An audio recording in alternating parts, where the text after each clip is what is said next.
Paula. That was wonderful. Paula Anderson playing piano for us today. Thank you for being here, Paula. Thank you. My pleasure. Welcome to Unity Church of Ames. My name is Steve Newell. I'm the Secretary of the Board of Directors for the church, and tentatively re-initiating my licensed Unity teacher program. And I'll be your platform assistant today. We have chaplain today, which is myself, so that'll be from 11:30 to 11:50 in the prayer nook right over here. And for those of you who want to do some prayer work, one-on-one with the chaplain, prayer chaplain program, I'm available for that. Coffee and treats, of course, after the service. Big and little kids, how are you? Are you guys happy that you're still on summer vacation? I would be too. I would be too. Today, we're talking about willpower. Have you ever done anything with, do you know what I mean when I say willpower? Can you tell him, what's your name, sweetheart? Taylor. Can you tell Taylor what it means when I want to have mine ready?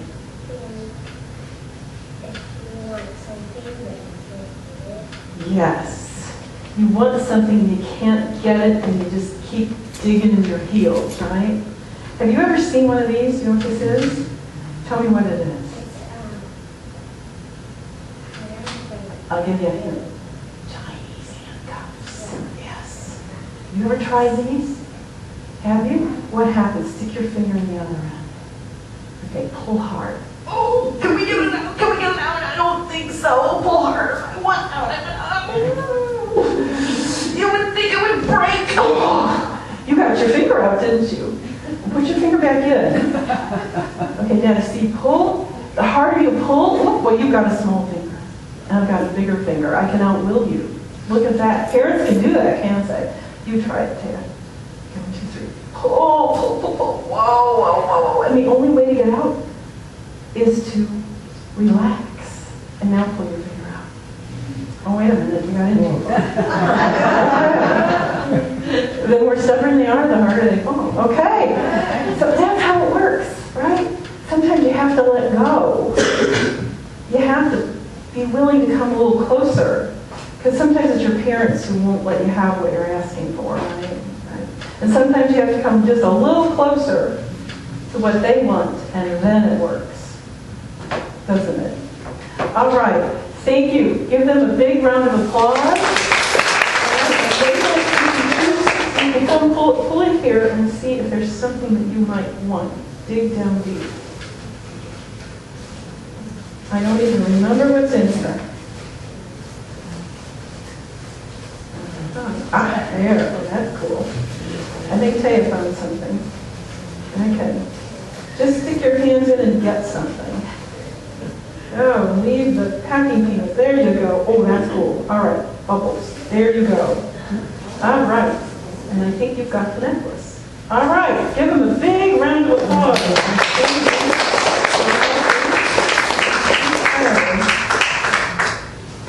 You guys are good shoppers in Reverend Deb's treasure chest. Okay, there we go. Good job. Thank you.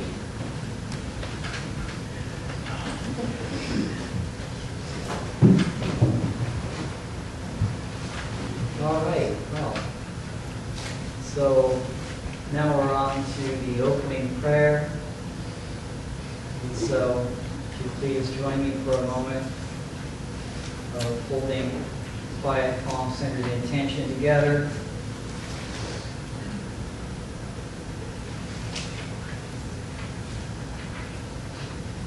For opening prayer today, I refer to a 6-stanza statement from the history of India called the Adhyata Dandata. And it was written down, the translation that became possible in English was translated in 600 Common Era. The original Sanskrit is greatly discussed and debated. Some say it may go back more than 1,000 years. to 1000 BC. But it's a story of an 8-year-old boy who was traveling on the highways and byways of the mountains of Tibet, the Himalayas, looking for a spiritual teacher. And he came across Swami Govindapada Acharya, and the Swami, the teacher, said, "Who are you?" That's the test question. Essentially, that's the admission question. And without batting an eye, he came back with this 6-stanza reply. And so I'll just read it, the English translation. I am neither the mind, nor the intellect, nor the ego, nor the mind stuff. I am neither the body, nor the changes of the body. I am neither the senses of hearing, taste, smell, or sight, nor am I either the earth, the fire, the air. I am existence, absolute. Knowledge, absolute. Bliss, absolute. I am that one. I am that one. I am neither the prana, nor the 5 vital airs. I am neither the materials of the body, nor the 5 sheaths. Neither am I the organs of action or objects of the senses. I am existence, absolute. Knowledge, absolute. Bliss, absolute. I am that one. I am that one. I have neither aversion nor attachment, neither greed nor delusion, neither egotism nor envy, neither dharma nor moksha. I have neither desire nor object of desire. I am existence, absolute. Knowledge, absolute. Bliss, absolute. I am that one. I am that one. I am neither sin nor virtue, neither pleasure nor pain, nor temple nor worship, nor pilgrimage nor scriptures. I am neither the act of enjoying, the enjoyable, nor the enjoyer. I am existence, absolute. Knowledge, absolute. Bliss, absolute. I am that one. I am that one. I have neither death, nor fear of death, nor caste, nor was I ever born, nor had I parents, friends, and relations. I have neither guru nor disciple. I am existence, absolute. Knowledge, absolute. Bliss, absolute. I am that one. I am that one. I am touched by the senses. I am neither mukti nor knowable. I am without form, without limit, beyond space, beyond time. I am everything. I am the basis of the universe. Everywhere I am existence, absolute. Knowledge, absolute. Bliss, absolute. I am that one. I am that one.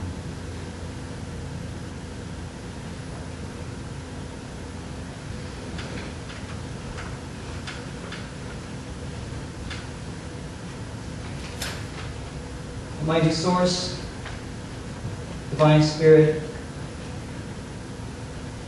Way of the way, shower Jesus, we give thanks. Amen. And so it is. Amen. And so let it be.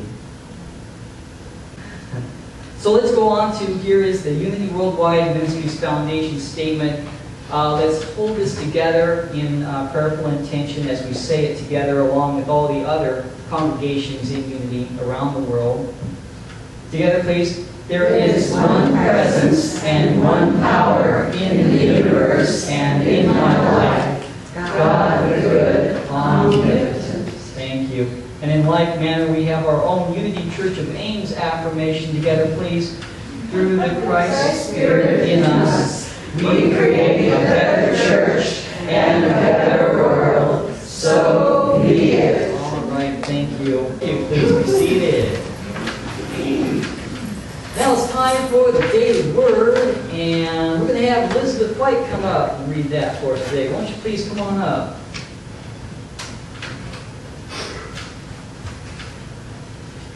Mike's already on. The word for today is expression. I am an amazing expression of God, a blessing to the world. Some thoughts in my mind may be as dark as a moonless night. Yet just as the sun rises each day, the light of God is always available to lift me up. I break out of darkness by allowing love to flood my mind and heart. I awaken to the truth. I am an amazing expression of God, a blessing to the world. Recognition of my truth brings me into balance. I become aware of the warm summer air caressing my body, the beating of my heart, the rhythm of my breath. I remain in this awareness and feel energy increasing in me. I celebrate love overflowing in me. I give thanks for the ever-present source of energy, the light of God. I radiate my energy into the world for the benefit of all humanity. From John 10, verse 10, I came that they may have life and have it abundantly. The word for today is expression. Thank you, Elizabeth.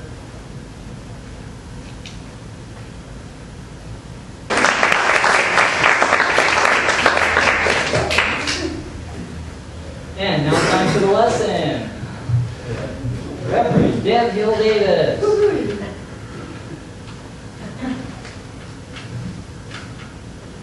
I'll trundle down this way and you'll get right up there. Okay. Good morning. Good morning. You sounded great. You're all eligible to join Unity Singers. Really? Okay. Reading music is not required, believe me. It's not. Okay. Here we are. The power of will. Doesn't she just look good? Right. She can be saying, my way or the highway, over my dead body. When Eskimos are skating, you know where. When you know where freezes over, it will be a cold day in hell. Not on your life, because I said so, because I'm your mother, because I'm your dad. Not on your life. I pay the bills around here. No way, Jose, if it were up to me. What a bunch of nincompoops. What in God's name will they think of next when pigs fly? What have they done to us now? My mind is made up. Don't confuse me with facts. Not in a million years, not on my watch. Are you kidding me? What were you thinking? Finally, we have a good question. What were you thinking? What were you thinking?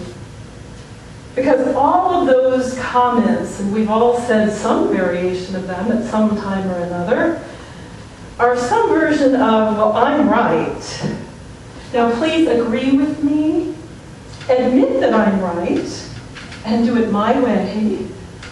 Thank me for how smart I was, and when you finally realize how right I am, be sure to appreciate me deeply. As they said in seminary, how's that working for you, Deb? Following it up with, would you rather be right or would you rather be happy? And I was a person who thought the only way to be happy was to be right. Right? Well, how's that working for you? Not that taking a stand isn't critically important. That's not what this is about. But where are you standing? Where are you standing? Because we just completed our month on the power of understanding with the understanding that it is God standing under us, under all that we say, all that we do, all that we are. But do we leave any room for God? Because when we get into this my way or the highway state of mind, we have lost the thread of spiritual understanding. It's gone. And we are standing squarely in the energy of personal ego. And that's usually the point where we experience this whole power of will. We experience it as our personal willpower. That's our starting point. The power of our own will. Can I supersize that for you? Would you like an upgrade? Yeah, I need an upgrade. I really do need an upgrade, but what does that upgrade look like? How does it happen? How does it feel? And what kind of upgrade are we talking about, and how much is it going to cost? Well, the bottom line is the degree to which you give up willfulness is the exact amount of true willingness that you will experience in your life. The degree to which you give up willfulness is the exact amount of willingness that you will have. And true willingness toward Spirit, toward God, toward the power of will, toward the highest good for everyone, that's what the power of will is all about. Not willpower, but the power of will. And I'm going to say this because it's true, and I don't like it, but it is true. This ultimate upgrade costs you everything. This ultimate upgrade costs us everything. There's no weasel clause here. This ultimate upgrade costs us everything. But with your power of understanding, you begin to realize that true freedom comes from this ultimate upgrade. Because then it seems no longer like surrender. It's more like going over to the winning side. It's not surrender, it's going over to the winning side, right? True freedom comes when we are willing, not willful. It's not easy. It's simple, but it's not easy. Why not? Why isn't this easy? Well, the reason it's not easy is because we have all gotten to this place in life, right? Wherever you are in life, relying on our wits and our will. And Spirit, occasionally, right? When we remember. We get here by our wits and our will, and they've served us really pretty well. They serve us pretty well until they don't. Because sometimes things do go right. Sometimes we are right. Sometimes my way or the highway works. And so we can begin to think that is how it works. Even when it really isn't working at a spiritual level and it's not really sustainable. We have all sung that Frank Sinatra song. You've heard it, right? I did it my way. Regrets, I've got a few, too few to mention. I played this on YouTube. I had to hear it. I planned each charted course, each careful step along the byway. The record shows I took the blows at every step along the highway, but more than that, I did it my way. Haven't we all done it that way? Right? Thank you. That is an ode to maximum ego, right? We should have had somebody soloing with that today, right? I did it my way. Me, myself, and I, we did it our way. Ode to maximum ego. But where is God in all this? Where is God? We need a sense of ourselves. That's important. We have to have a sense of our identity. We have to have a sense of individuation of who we are, that we do exist, right? We're not unexisting. And we have to have a sense that we can do the things we set out to do, right? Children, young people master a sport, and it gives them a sense that they can do what they set out to do. they master a musical instrument. It's important that we learn that we can do those things. But the real bottom line is whether we want to do those things defiantly, like Frank, or willingly. Willingly. And there are obstacles either way. Doing it in alignment with God's will doesn't mean there aren't obstacles, but which is the better path? Which is the path that leads to spiritual maturity? That's the real question, because it's there. And the door begins to open to willingness when we admit that we're powerless of our own will. When we admit we're powerless, it's like the first step of the 12-step programs, right? Surrender. I surrender. Because in reality, I don't know about you, Frank may have charted every step and had it come out the way he wanted it to, but I found myself in a whole lot of lines I wasn't planning to be in, right? I'm not in this divorce line. Oh, wait a minute. I'm not in this bankruptcy line. Oh, no, wait a minute. I'm not in this illness line. Oh, my goodness. I'm not in this unemployment line. We find ourselves in all kinds of lines. And what do we do when we get there? What do? Dig our heels in deeper? Cling to our old BS? That's your belief system. And we all have one, right? Cling to my belief system about God, about how life's unfair, about how God is or isn't. Cling to that? No. And sometimes we are just that stubborn. We are just that stubborn. And what we have, instead of softening our hearts, we have a hardening of the attitudes. I've certainly had a hardening of the attitudes. People against whom I'll show them. Right? Addiction experts, or expert addicts, call this hitting bottom. When that I'll show them just doesn't work anymore. The real question is, how hard do you want to hit? How low do you want the bottom to be on any given issue that is your Achilles heel? We all have that too. When you get right down to it, you have to choose willingness over willfulness. There's no other way to do this. You have to choose willingness over willfulness. And there is no other way to do it. And willingness is definitely the better choice. What does it mean? What does it mean when you make this choice? Well, it means that you take tiny little steps toward willingness, one step at a time. One day at a time, one small piece at a time. Because I'll tell you, our patterns of willfulness are very sneaky. They're just really, really sneaky. One clue for me is when I catch myself judging someone else or resisting, I want you to put your hands together and push. Push hard. That's resistance, right? Ugh. Okay?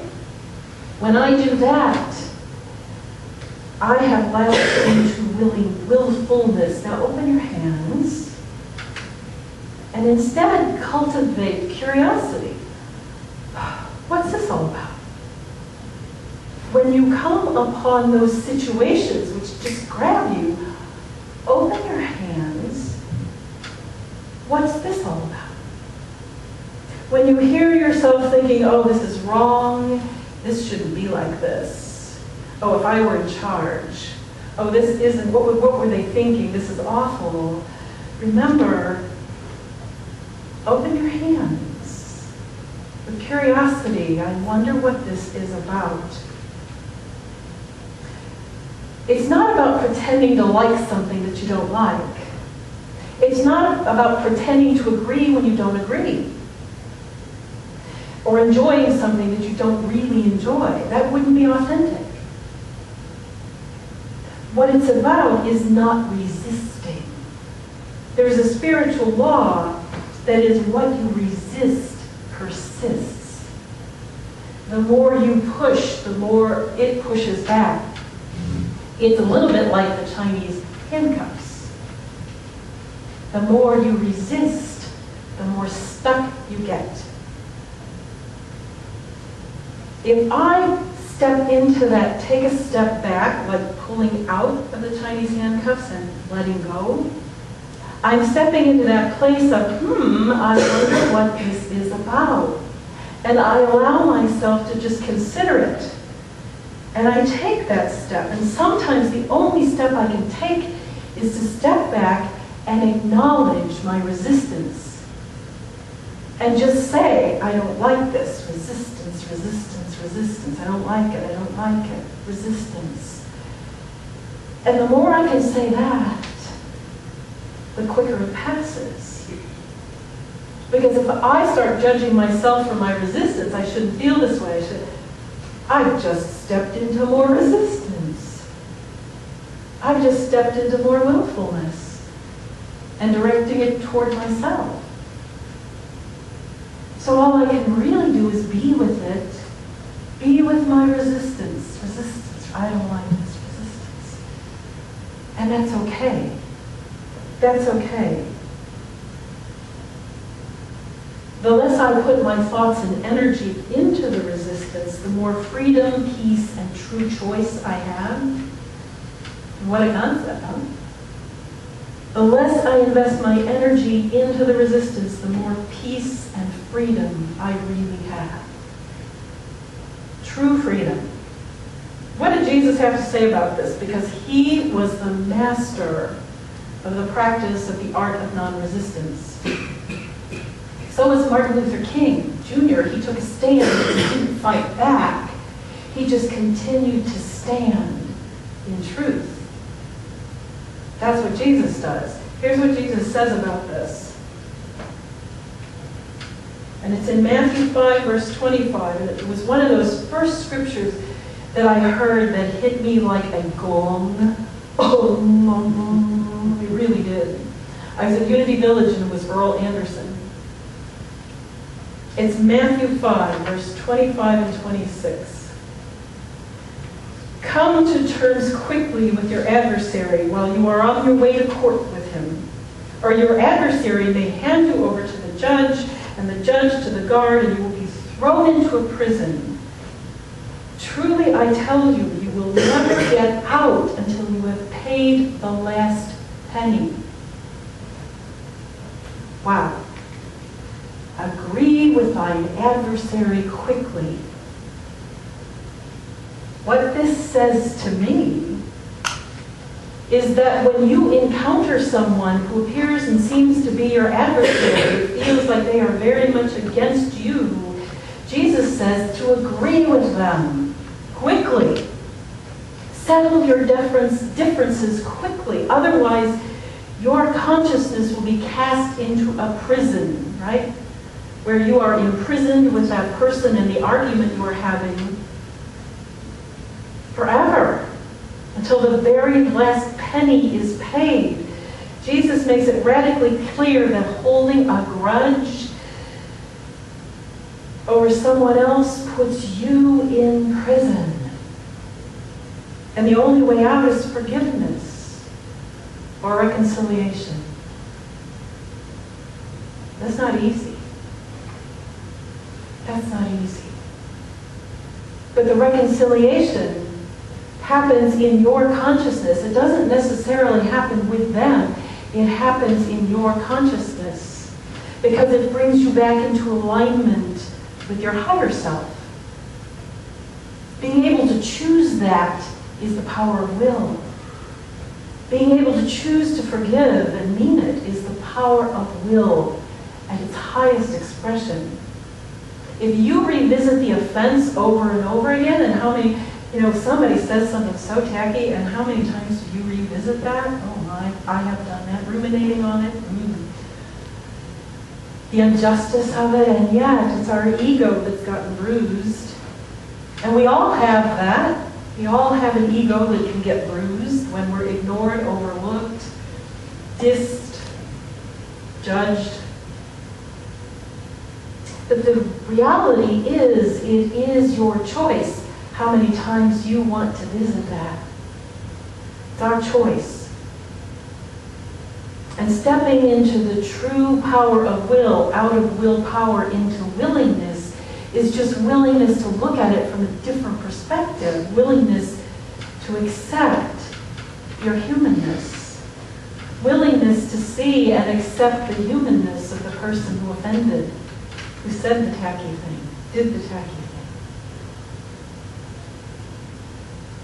The great paradox of this is that the more we can accept and be in our humanity and not resist it, the more openness, more space we make for our divinity. It's possible then for our divine nature to be transformative, to hold the space for us to get it at a higher level. So the more we just accept our humanness, love ourselves no matter what, the true power of will means that we forgive ourselves for every willful episode that we experience. We forgive ourselves, and how many times? The disciples asked Jesus 7 times, and he said, no, 70 times 7. That's a lot, and that's until you get it. That's all right. Takes as long as it takes. We step back and have compassion for our very own humanness. And then we can have compassion for everyone else's very humanness. How does this look in real time? Well, I've got a story for you. I was in Albuquerque at the Unity People's Convention, and it was a wonderful time. I had a great time, and I got together with classmates that I hadn't seen for a long time, and it was wonderful, and we were sitting at the back of the large convention hall, you know, where the speaker was going to be a general session speaker, and we're talking. And one of them says, and we're all in ministry, we're all doing church. And she says, well, I'm glad I'm not all alone. I'm not all alone in the weight gain experience of ministry. Oh, that landed like a lead balloon. Right? That was one of those awkward moments. What do you say? And everybody laughed a little nervously, right? Because who wants to say yes to that? Finally, I took a breath and I said, well, I'm actually at a lower point than my maximum weight gain last winter, so I'm celebrating. And everyone laughed. But it was still that awkward, tense laugh. Now, I have shared with you guys, weight is an issue for me. It really is, and I don't like that, but it is. But I have been really working at accepting that and just being with it and not judging myself. So the truth that happened for me was it didn't stick. Her comment didn't stick. It was amazing. Woohoo! I had that freedom, the true freedom, the power of spirit alive in me. That power of just saying, what is God's will in this situation? God's will is for all of us, the 3 of us, to love and accept ourselves no matter what our relationship to gravity is. Right? That's God's will. The highest good in any situation. Even when it doesn't feel the best, that's God's will for us. And she later apologized, and we could all talk about the awkwardness of it and how ministry sometimes, you know, the only food we can experience is cookies and donuts, and spiritual food seems really far away, and then there you are. But that's the power of will. It gives us the power to choose how we respond. I will to will God's will. Say that with me. I will to will God's will in every situation. So let's sing into meditation. And what we're going to sing is I'm at peace. Because that's where we go when we finally get to that place of willing God's will. I am at peace.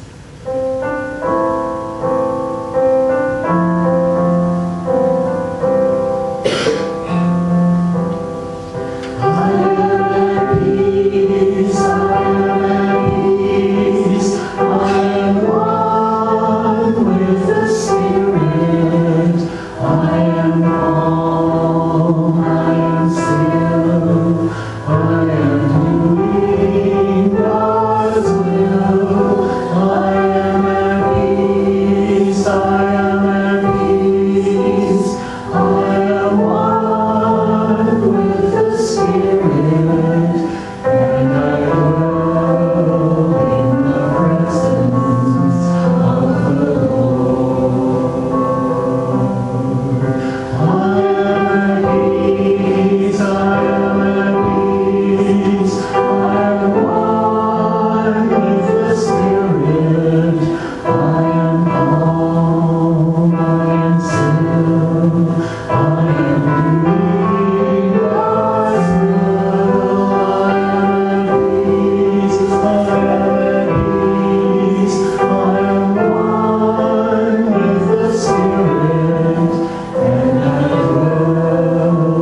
And take a deep breath in,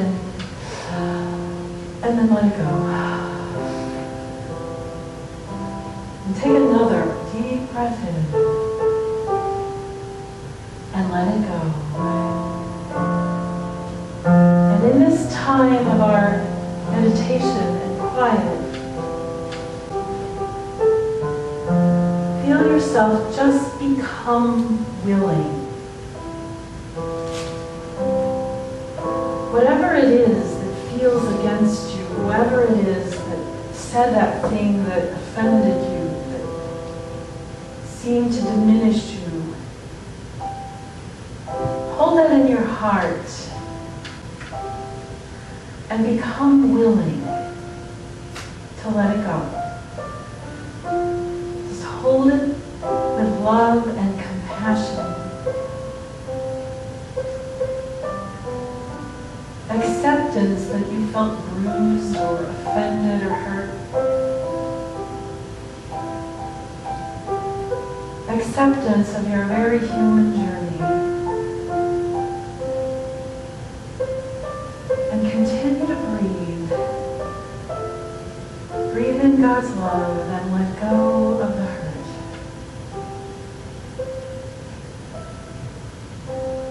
Breathe in God's love and let go of hurt. And as we sit in the silence, just keep breathing, consciously breathing in God's love and lean toward becoming willing and letting go of the hurt. As we sit now breathing in the silence.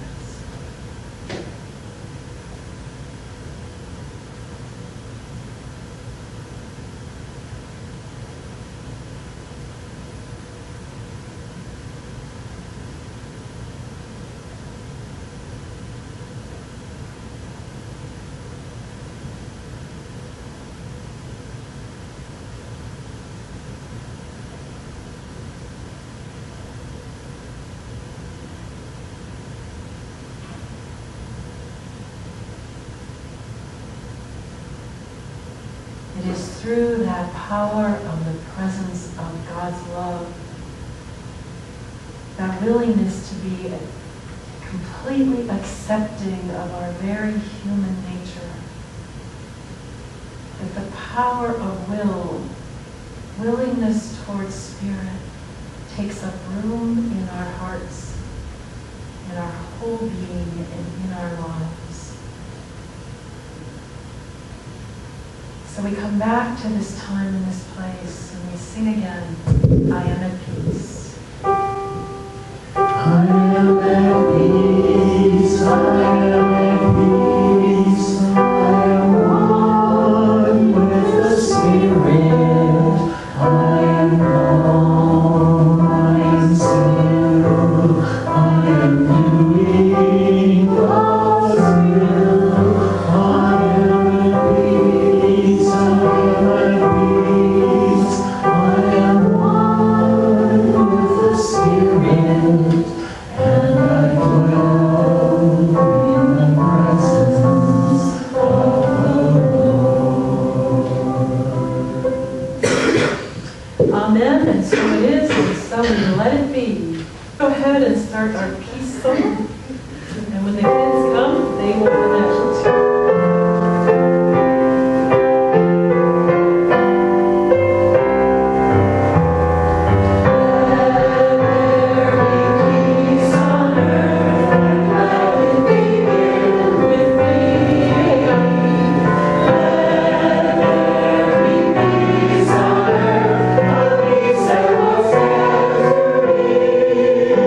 With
Amen. Let us say our prayer of protection. The light of God surrounds us. The love of God enfolds us. The power of God protects us. The presence of God watches over us. Wherever we are, God is, and all is well, and life is fantastic. Yay, God! Amen.